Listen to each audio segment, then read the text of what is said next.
Halo Sobat Mania, kembali lagi di BRC Official, ada kabar menarik nih mengenai PSM Makassar meraih kemenangan 4-1, di kandang Barito Putra.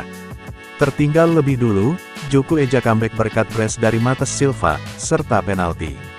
Barito Putra versus PSM Makassar, berlangsung di Stadion Demang Lehman, Banjarbaru, Sabtu, tanggal 17 Mei tahun 2025. Tim tuan rumah unggul 1-0 di menit ke-50, lewat Jamie Moreno. PSM kemudian menyamakan 1-1, di menit ke-67, lewat Matheus Silva.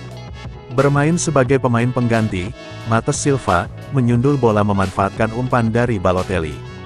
PSM kembali mencetak gol menit ke-83. Kali ini giliran Aloisio Neto, yang memanfaatkan kemelut, di jantung pertahanan Barito Putra. Matheus Silva mencetak brace, di penghujung laga. Memanfaatkan umpan dari Victor Detan, Matheus Silva dengan mudah menyontek bola ke gawang Barito Putra. PSM mendapat hadiah penalti, setelah wasit mengecek VAR. Ricky Pratama, terlihat dilanggar oleh kiper Barito Putra Nurhalid. Rashid Bakri, yang baru masuk ditunjuk sebagai Algojo, berhasil menjalankan tugasnya dengan baik.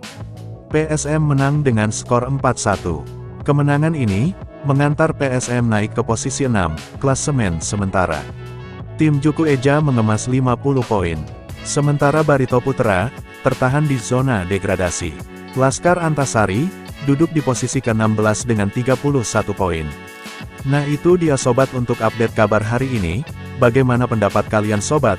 Tulis pendapat kalian ya sobat, dan jangan lupa like, komen dan subscribe.